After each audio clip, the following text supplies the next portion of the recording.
What famous city did Benjamin Banneker help design? Why was Harriet Tubman called the Moses of her people? Who were the men of the Massachusetts 54th? Why was the peanut so important to the rebuilding of the South after the Civil War? And who delivered the famous "I Have a Dream" speech in Washington, D.C.? These are just a few of the questions that will be answered as we present Famous African Americans.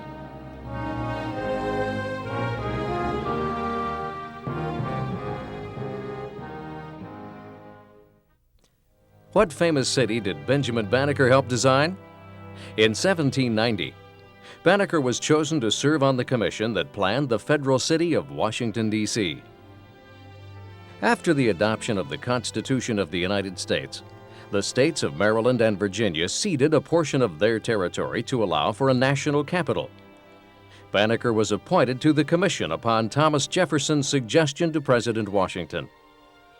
With his friend, Major George Ellicott, Banneker chose the sites for the White House, the Capitol, and many other important government buildings.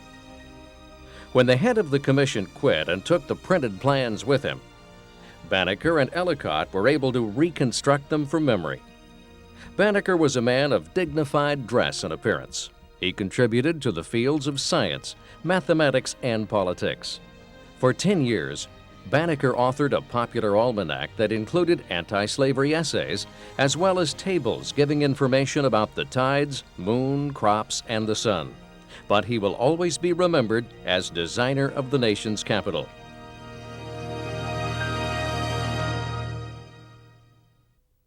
Who was the 19th century's greatest abolitionist crusader? No one better represented the age of reform than a tall, young runaway slave named Frederick Douglass. While a slave boy in Baltimore, Douglass learned to read and write despite his master's vigilance and the laws making it a crime for slaves to learn to read and write. After his escape from Maryland, Douglass lectured for the anti-slavery cause and published the story of his life, daring his master to come and recapture him. In the 1840s, Douglass toured Europe to raise funds and make friends for the abolitionist cause. He also spoke out for Irish freedom, world peace, and political rights for all, regardless of sex, wealth, or color. He returned to America to publish his own newspaper, the North Star. His editorials demanded the end of capital punishment, mistreatment of Chinese immigrants and American Indians, and the neglect of education for the poor. During the Civil War, Douglass urged President Lincoln to free the slaves and arm all Negro men. When Lincoln finally adopted these policies, he asked Douglass to serve as his advisor. For 50 years, he wrote and spoke for justice and the rights of man.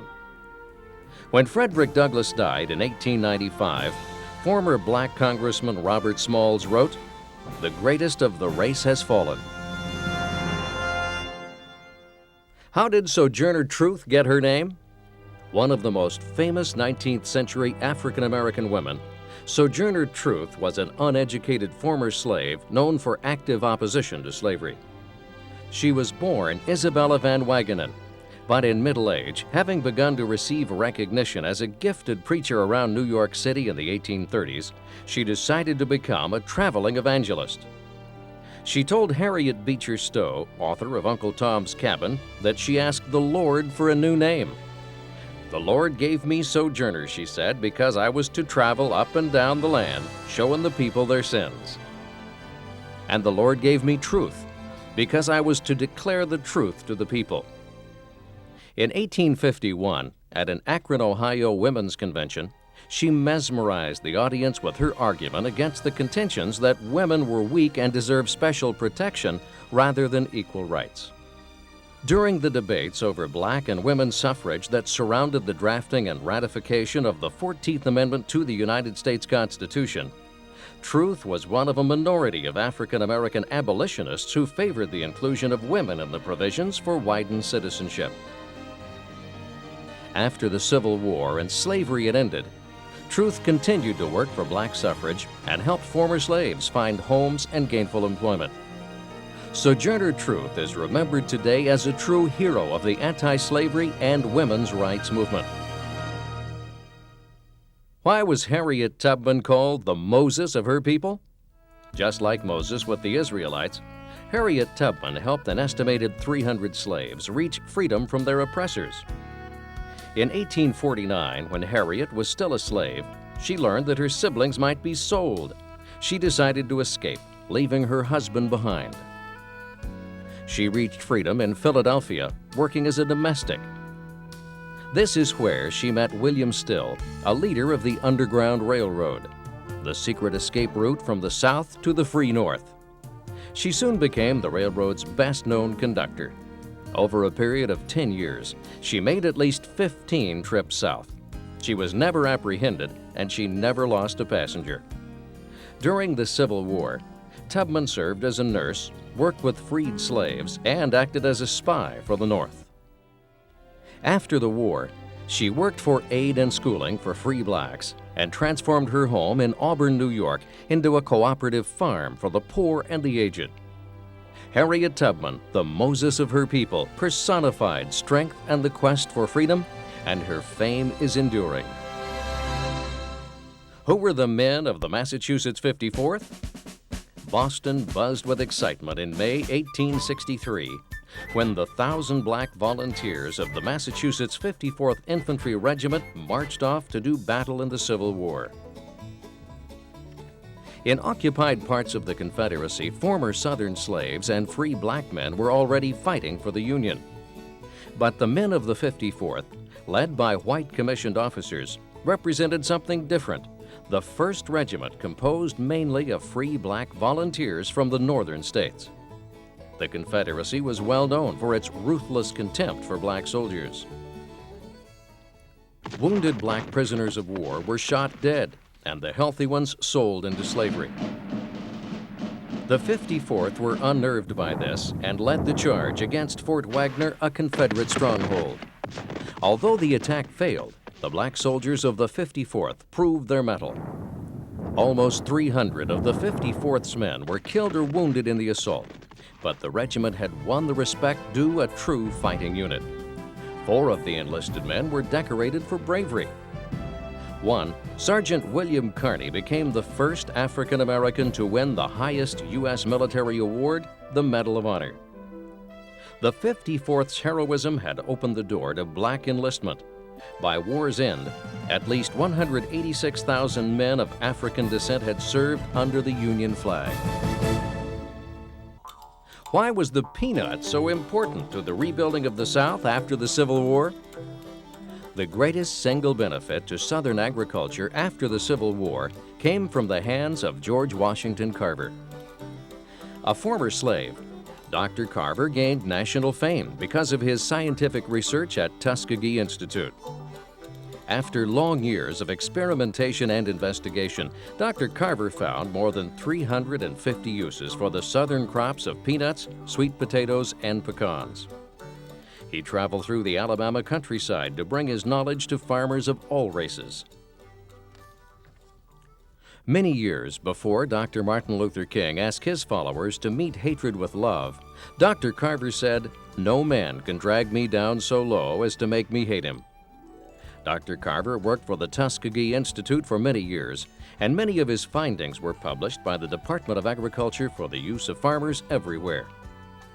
When George Washington Carver died in 1943, it was President Franklin Roosevelt himself that led the nation in paying respect to the great scientist. Why was Paul Robeson exiled from America? The name Paul Robeson is synonymous with black pride and accomplishment during an era of American history where such beliefs were frowned upon. Between 1915 and 1918, he attended Rutgers University, where he received 15 varsity letters and was valedictorian of his graduating class. In 1923, he graduated from Columbia Law School. After a brief law practice, he turned his energies into an acting and singing career. His moving rendition of Old Man River from the musical Showboat is considered his signature song. He traveled abroad, introducing the rest of the world to traditional African American folk songs. He also spoke out against the oppression of his people in the United States and was exiled for many years because of it. Before Martin Luther King and Malcolm X, Paul Robeson led the fight for the equality and acceptance of his people, and for that he will always be remembered. Who destroyed Hitler's myth of a master race? As a member of the United States track team in 1936, Jesse Owens competed at the Olympic Games in Berlin, Germany when Adolf Hitler was in power.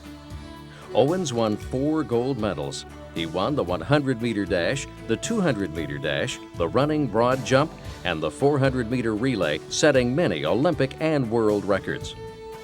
His victories were a source of great pride to the United States, and since Owens was black, it was a great blow to Hitler's notion of a master race. Hitler had even refused to shake Owens' hand after his victories. Jesse Owens returned to the United States a national hero. Throughout the rest of his life, Owens played an active role in young athletic programs and in 1952 became secretary of the Illinois Athletic Commission. Who was the first African American to play professional baseball? Perhaps no other black athlete in U.S. history has made as great an impact as Jackie Robinson. As a college athlete at UCLA, he excelled in football, baseball, basketball, and track. After serving as an officer in the Army in World War II, Jackie joined the Kansas City Monarchs, one of the many baseball teams of the now-defunct Negro League.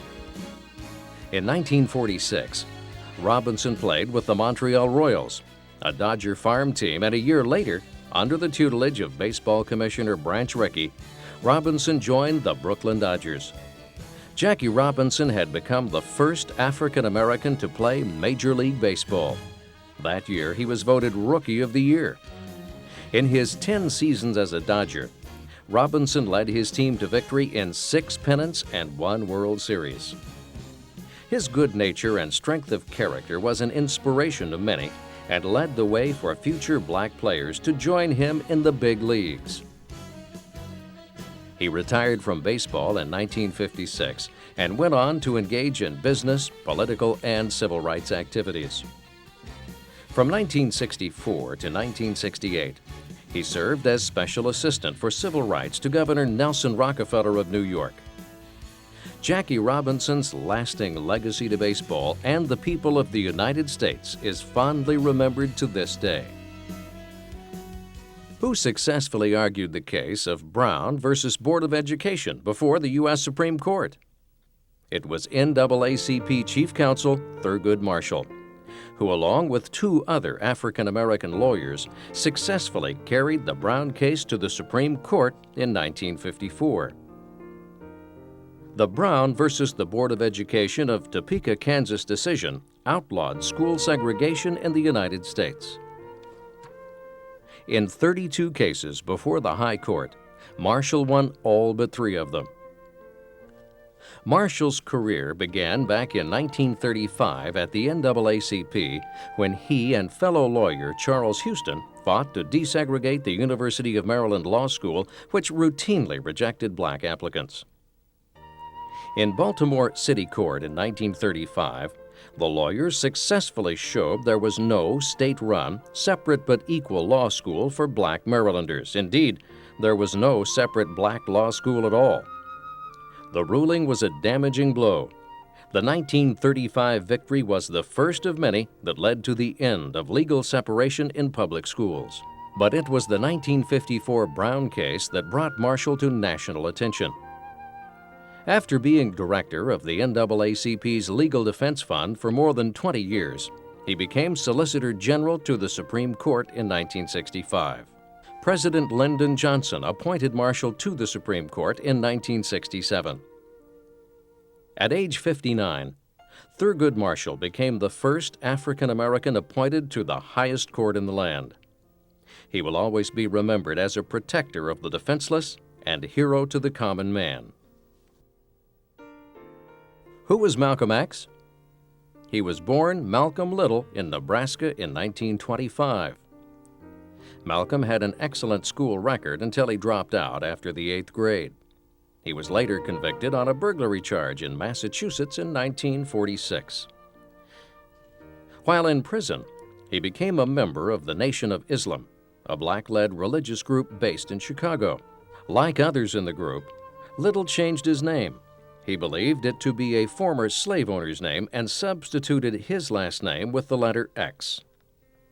In 1954, he came to New York preaching the words of the Nation of Islam. On Harlem street corners, Malcolm X became a forceful advocate of his faith and a strong critic of American race relations.